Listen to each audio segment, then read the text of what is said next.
In an upscale neighborhood on the outskirts of Boston, a sleek, modern single-family home stood bathed in morning light. Sunbeams filtered through the tall windows, turning the white curtains a soft, golden shade. Clara Morgan stood at the kitchen counter, carefully brewing coffee while admiring the early signs of autumn outside. The trees had just begun to blush with red and gold, their leaves swaying gently in the breeze, a quiet scene that brought her a sense of calm. "Daniel, breakfast is ready," she called out, her voice warm but brisk. A moment later, footsteps echoed on the stairs. Daniel entered the kitchen with an easy smile, his hair still damp from a quick shower. "Sorry, I'm running behind," he said, grabbing a napkin. "Just needed to double-check a few things for today's client meeting." Clara returned his smile as she set a plate of pancakes, still steaming, on the table. "Don't stress. You've got this. Your presentation's going to be great." Daniel stepped closer, wrapping his arms around her waist and giving her a light kiss.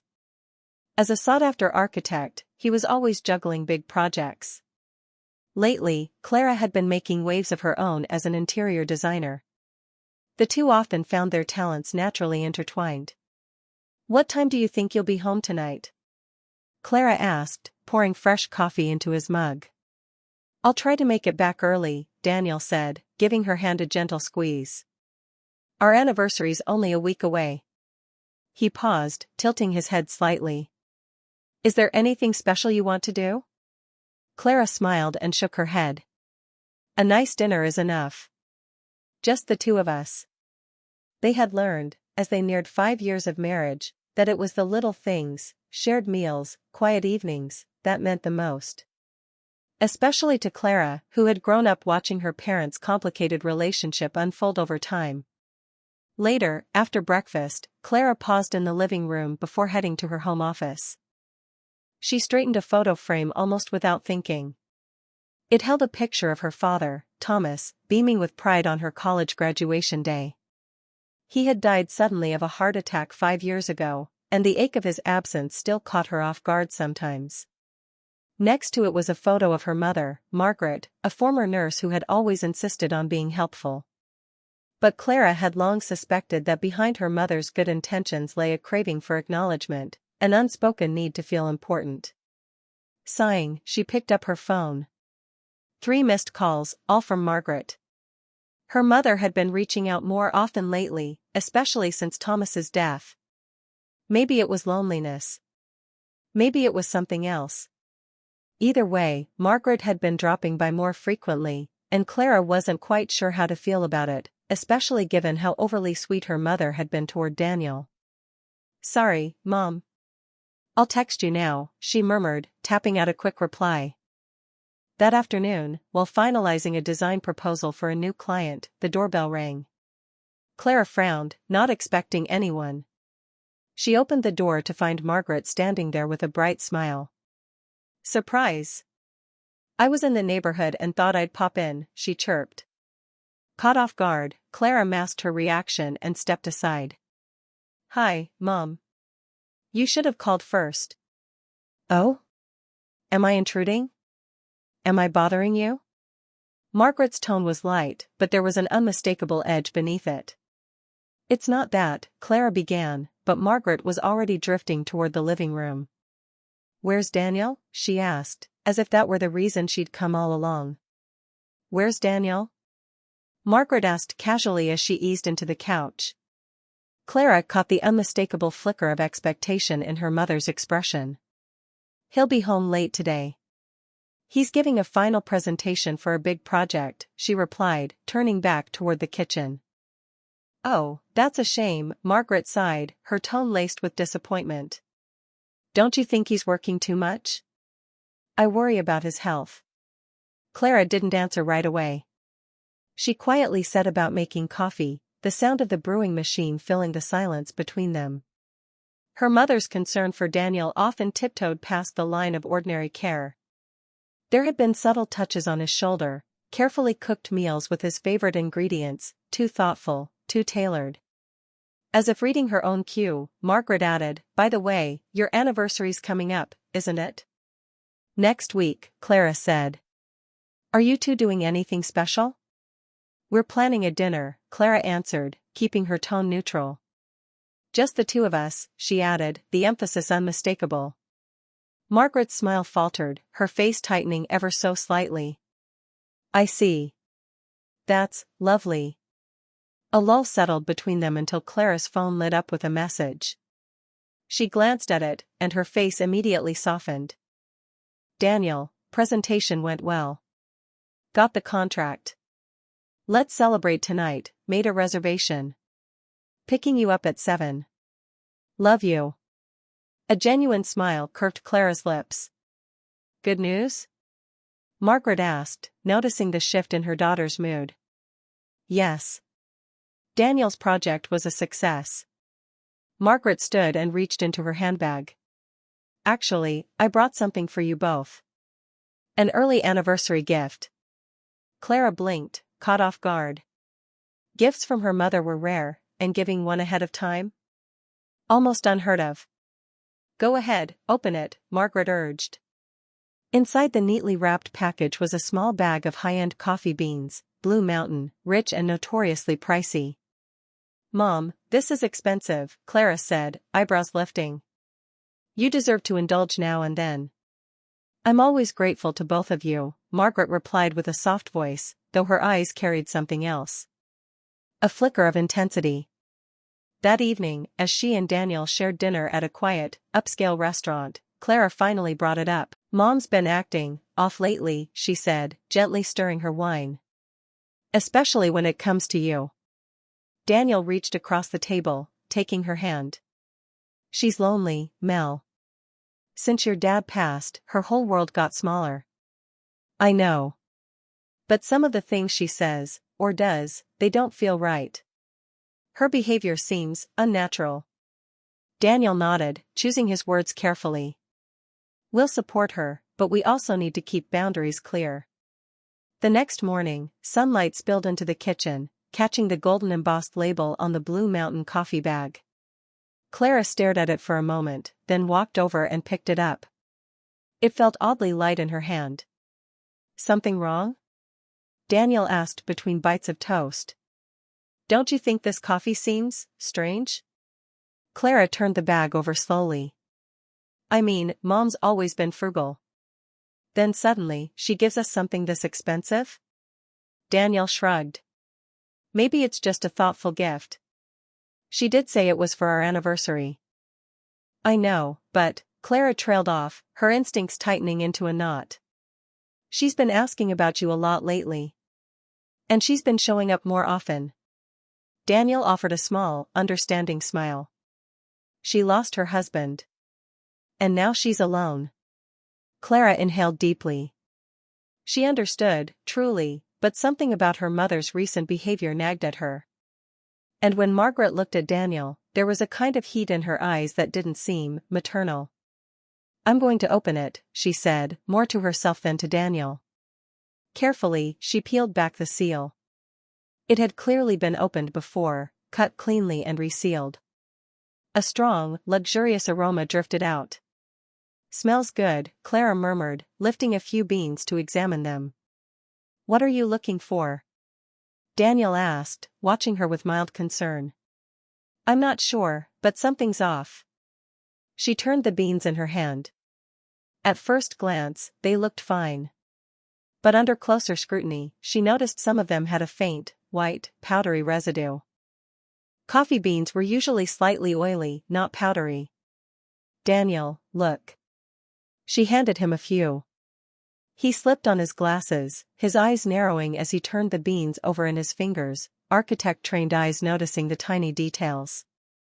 They do look a little unusual, he said slowly. Then added, almost reluctantly, but I can't believe Mom wouldn't intentionally do something harmful, Clara said aloud, more to herself than Daniel, as she gently placed the beans back into their packaging and resealed it. Still, she added firmly, let's not drink this coffee. Daniel tilted his head, concern softening his voice. Clara, don't you think you might be overthinking this a little? It's not paranoia, she said, locking eyes with him. It's intuition. Her voice wavered slightly as a memory surfaced, Margaret's visit just a week ago. Her mother had been even more peculiar than usual, zeroing in on Clara's health in a way that felt off. "Are you sleeping well these days? Do you ever have insomnia?" At the time, Clara brushed it off as simple concern.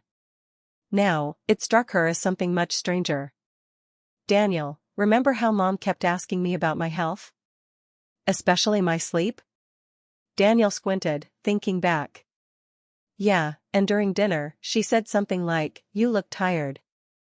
"Exactly," Clara nodded, standing as unease rippled through her. She walked over to the window, needing movement to steady her nerves.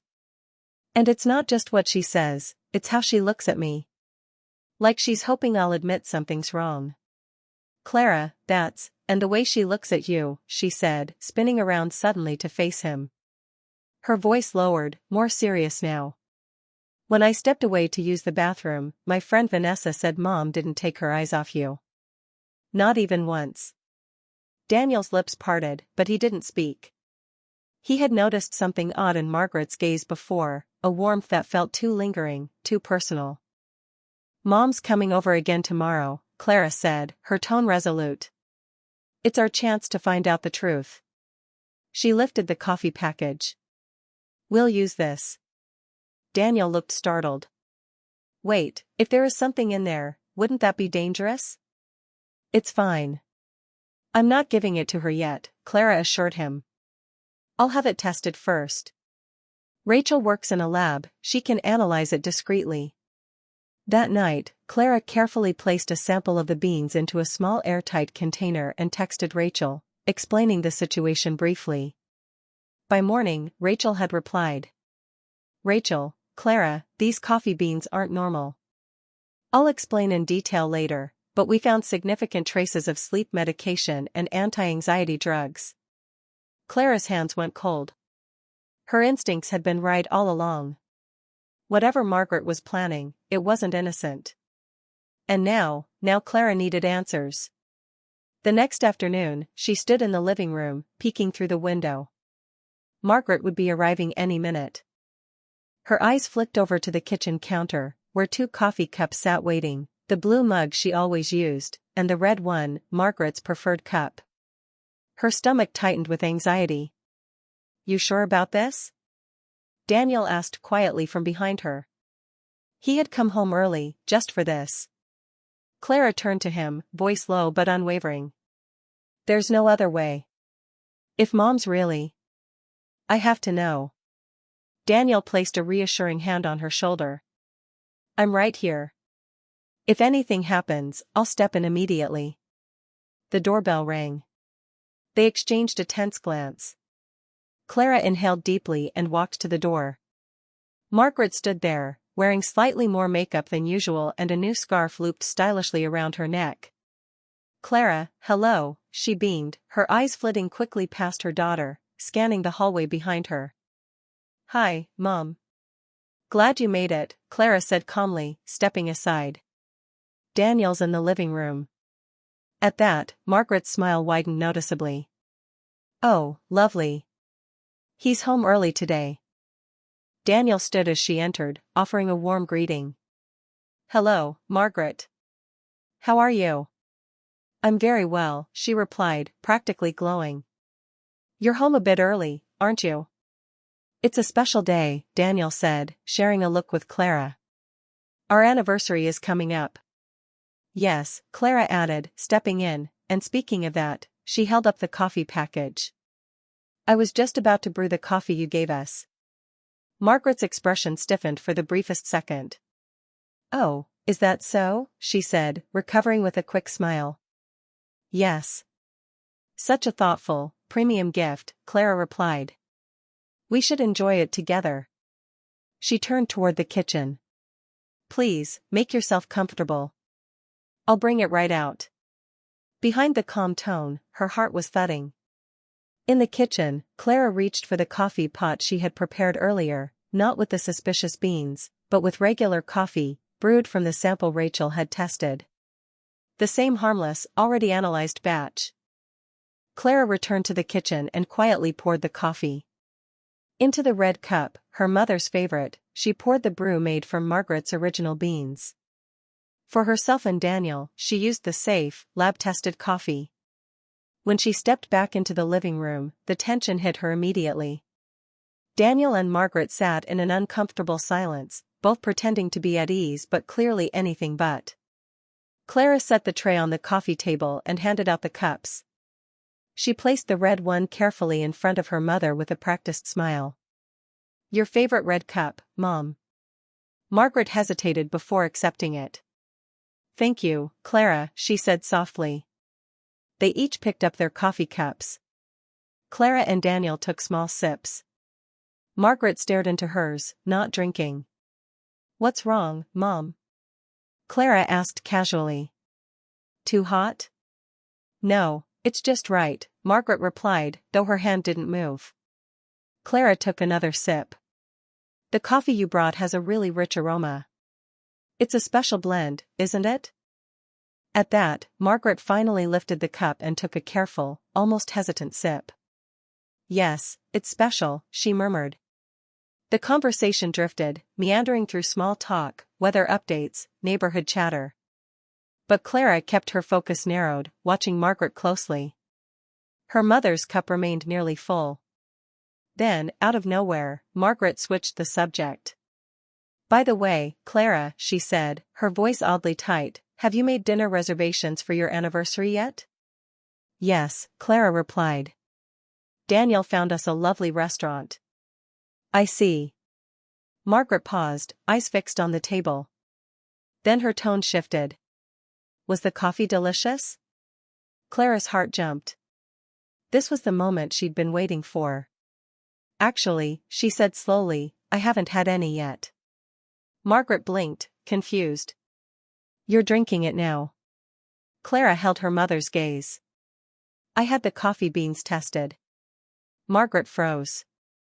Her hand trembled, and a splash of coffee spilled onto her skirt. Her face drained of color. "What are you talking about?" she whispered. "They contained sleeping pills." "And anti-anxiety medication," Clara said, her voice tight but steady. "Why, Mom?" Her voice cracked slightly. "What were you trying to do?" Margaret stood abruptly but stumbled, grabbing the edge of the table for support. "That's not true," she gasped. "That can't be true." Then her fingers slipped. The red cup fell from her hand and shattered on the floor, sending a pool of dark coffee spreading across the cream-colored carpet. Clara watched, paralyzed, as Margaret's breathing grew rapid and shallow. "I feel sick," Margaret managed, her voice barely audible. She clutched her chest and collapsed forward. Daniel lunged to catch her, guiding her limp body gently onto the sofa. "Margaret? Are you okay?" he asked urgently, cradling her head. Clara stood frozen for a second, her pulse thudding in her ears. Then instinct kicked in. She grabbed the phone and dialed 911. "My mother, she's collapsed," she said quickly, giving their address and following the operator's instructions as calmly as she could. "The ambulance is on the way, Mom," she said, kneeling beside her. She reached for her mother's hand, it felt icy cold. Margaret's eyes flickered open, wide and wet with fear. "Clara." She tried, her voice catching in her throat. "Don't talk," Clara whispered, her voice breaking. "Save your strength." Despite everything, the suspicions, the betrayal, a surge of concern swept over her. The anger and confusion hadn't disappeared, but they were now tangled with fear. Minutes later, sirens wailed outside, and paramedics burst through the door. They worked quickly, checking vitals, lifting Margaret onto a stretcher. "Her blood pressure is dangerously low," one paramedic said. "We have to move now." Clara grabbed her handbag and turned to Daniel. "I'm going with her." Daniel nodded, tense but composed. "I'll follow in the car." Clara paused at the doorway, casting one last look at the living room. The spilled coffee soaking into the rug. The broken red cup in pieces. The cushions tossed aside. The whole room felt like the aftermath of a confession no one wanted to make. In the ambulance, she sat beside her mother.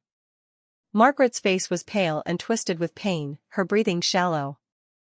An oxygen mask covered most of her face. "Mom, hang on," Clara said softly, brushing a hand across her forehead. "We're almost at the hospital." Margaret's eyes opened just slightly, unfocused but searching. Margaret's eyes found Clara's through the oxygen mask, and in them, Clara saw it all: fear, guilt, and something that looked a lot like regret. For a brief, wavering moment, she questioned herself. Had she gone too far? Had confronting her mother like this been the right thing to do? But then the ambulance bumped over a pothole, and the reality of it all returned. Whatever this was, the consequences were already in motion. The hospital smelled of disinfectant and something sterile, something cold. Clara sat stiffly in a hard plastic chair, her hands wrapped around a paper cup of cafeteria coffee she couldn't bring herself to sip. Daniel sat beside her, his arm draped protectively over her shoulder. "Are you okay?" he asked quietly. Clara shook her head, eyes fixed on the floor. "Not at all." Her voice trembled. What if she doesn't recover?" "Don't blame yourself," Daniel said firmly, taking her hand. "You acted to protect yourself. Think about what she was planning. You didn't imagine that." Before Clara could reply, a doctor in a white coat approached, clipboard in hand. "Mrs. Morgan?" Clara and Daniel stood up at once. "Yes," Clara said quickly. "I'm her daughter." "Is she all right?" The doctor nodded slowly, scanning his chart. "She's stable. Her life's not in danger, thankfully. But she ingested a high dosage of benzodiazepines and sleeping pills." Clara's knees nearly buckled. "That's..." We performed a gastric lavage and gave her activated charcoal to absorb what remained," the doctor continued. "She'll need rest." Then he paused. "Also, we've notified the police. In cases of suspected drug ingestion, it's standard procedure." Clara froze. "The police?" "Try not to worry right now," the doctor said gently. "Her recovery is our focus. Any legal discussions will come later. If you need anything, just ask." As he walked away, Clara turned to Daniel, her voice barely a whisper. "What do we do now?" "We tell the truth," Daniel said calmly. "We have evidence. You did the right thing. Whatever happens, we handle it together." Hours passed before Clara was finally allowed into Margaret's room. The space was dim, the only light coming from the faint glow of the city outside the window. Margaret lay in the bed, and hooked to her arm, her face pale and weary. The vibrant, calculating woman Clara had faced hours ago now looked like a fragile stranger. Clara stepped quietly to the bedside. Margaret's eyes fluttered open. "Clara," she croaked, her voice raspy. Clara sat down and reached for her mother's hand. It felt cold, the skin delicate and trembling. They looked at each other in silence, 2 generations of pain and misunderstanding hanging in the space between them. Finally, Clara broke it with a single word. "Why?" Just that.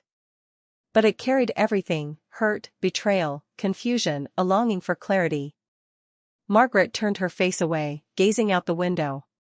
Her voice, when it came, was thin. "I don't know what you mean." "That's enough," Clara said, her tone flat but tired. "I had the coffee tested. The police are involved. Please, stop pretending." Tears welled up in Margaret's eyes. I didn't mean to," she faltered. "I want the truth," Clara said, her voice trembling but resolute. "Don't I deserve to know why my own mother tried to hurt me?" A long silence stretched between them. At last, Margaret turned her eyes back to her daughter. Her expression was raw, shame layered over something deeper. "I was afraid of being alone," she whispered. "After Thomas died, everything felt cold. Empty. Like no one needed me anymore."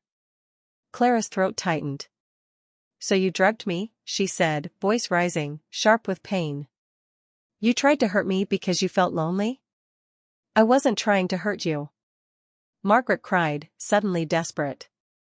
"I just wanted you to sleep. Just for a little while." Clara's voice dropped. Why? Margaret hesitated, her next words catching on her breath. Then, with a kind of defeated exhale, she said, for Daniel. The world tilted. Clara's blood went cold. She stared at her mother, her voice low and shaking. You wanted to be alone with my husband? Margaret nodded, tears sliding silently down her cheeks. He's a good man. He's kind. He listens. He cares. All the things Thomas never really gave me, so your plan was to seduce my husband? Clara asked, her voice now dangerously calm. Margaret buried her face in her hands, sobbing. I didn't plan it, not like that. I was confused. Grief, loneliness, it twisted everything. I wasn't thinking clearly. You were thinking clearly enough to buy expensive coffee, to plan a visit, to lace it with drugs. Margaret wept harder. I don't expect forgiveness. I don't even know who I am anymore. Clara sat in silence, her heart heavy with emotions she couldn't yet name, grief, betrayal, horror, and a deep, numbing sorrow. I thought if Daniel were with me, Margaret whispered, I could feel loved again. Clara stood and walked to the window, her back to her mother. Anger and sorrow surged through her like a storm. She couldn't believe this had happened, that her own mother had fallen in love with her husband, and had tried to harm her to make room for that fantasy. The doctor said you need psychiatric care, Clara said. I'm not sick, Margaret snapped back. Then, more quietly, I just wanted to be loved. Clara turned slowly, her expression hollow. So you'd betray your own daughter for that? Tears streamed down Margaret's cheeks. You had everything. A good husband. A meaningful career. A perfect life. I had nothing. That's not a reason to hurt someone, Clara said softly. You were happy, Margaret murmured, almost as if that alone were her justification. And I wasn't. I had no one. Clara's voice broke on a sigh. Was our happiness really so unbearable to you? Margaret gave the smallest nod, barely noticeable. Clara walked back to the bed and looked down at her mother, so small, so diminished. You need treatment. The police are involved, but I'll talk to them. If you agree to get help, will you forgive me? Margaret asked, her voice trembling with a fragile kind of hope. I don't know, Clara said honestly. Not yet. But I want to see you get better. Just then, the door creaked open and Daniel stepped in. His gaze met Clara's first, then shifted to Margaret. Did you two talk? He asked gently. Clara nodded. Yes. We talked. Margaret couldn't meet Daniel's eyes. She turned away, shame written all over her face. Margaret, Daniel said quietly but firmly, you need help. And we need to keep some distance for now. Margaret nodded, her voice barely audible. I understand. I'm sorry. The police will want to speak with you, Daniel continued. But Clara and I will do what we can to make sure you get treatment instead of punishment. That's the condition. A heavy silence settled over the room. Clara knew there was no easy path forward. She didn't know if she and her mother could ever rebuild what had been broken, but she knew the truth now, and that was the first step. Let's go, Clara said, turning to Daniel. Mom needs rest. As they moved toward the door, Margaret called softly, Clara? Clara turned. I really do love you, Margaret said, her voice shaking. I just lost myself. Clara stood there for a long second. Then, without speaking, she gave a small nod and left the room. 6 months later, soft spring sunlight filtered into the kitchen. The scent of fresh basil drifted in from the herb pots on the windowsill. Clara turned on the coffee maker, listening to the familiar whir as the beans began to grind. You're going to see her today, right? Daniel asked gently from the breakfast table. Clara nodded quietly. Yeah. I promised. Margaret was now living at a suburban mental health facility. The court had taken her fragile mental state into account and opted for mandatory psychiatric treatment instead of prison time. For the first few months, Clara hadn't been allowed to visit. It was part of Margaret's therapy and Clara's own healing process. "Do you want me to come with you?" Daniel offered. "No," Clara said softly, a small smile forming. "Thank you. But I want to go alone this time." Coffee in hand, she stood by the living room window. Outside, flowers were beginning to bloom, their petals soft and uncertain in the cool air. Life, she was learning, moved forward. Wounds didn't disappear overnight, but they healed, little by little. The clinic was quiet and filled with light. Margaret sat on a bench in the courtyard, thinner than before, her hair now cropped short. But her complexion had improved, and she looked calmer, less haunted. She noticed Clara approaching and gave a hesitant wave. "You came," she said, her voice softer now, stripped of its old insistence. "I promised," Clara replied, taking a seat beside her. There was still space between them. Not just physically, emotionally. But the silence didn't feel quite as heavy. "How's the treatment?" Clara asked. Margaret stared at the garden as she answered. "My counselor says I have pathological jealousy and dependency. It all got worse after your father died." Clara listened. Quietly. "What I did," Margaret's voice faltered, "was unforgivable. But I want you to know, I do love you. I just didn't know how to show it. I loved you in the wrong way." A breeze moved through the courtyard. Clara took a deep breath. "I may never forgive you completely," she said honestly. "But I do hope you get better." Tears welled in Margaret's eyes. "That's enough for me," she whispered. On the drive home, Clara sat quietly with her thoughts.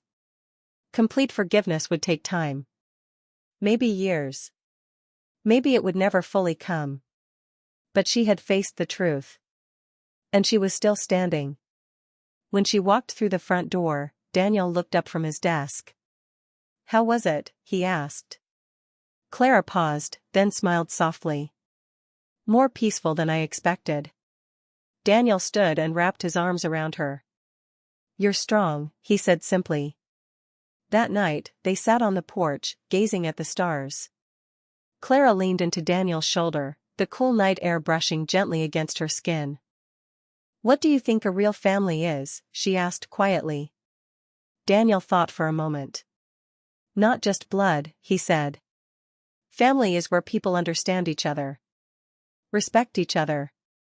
Help each other grow." Clara closed her eyes at his words. They brought comfort. The shape of her family had changed. Her relationship with her mother might never be the same. But here, with Daniel, she had built something real. "Want to try the new coffee beans?" Daniel asked with a smile. Clara nodded. "Yes. Let's drink it together." And as the familiar scent filled the kitchen again, Clara realized, even the most bitter memories could fade, with time.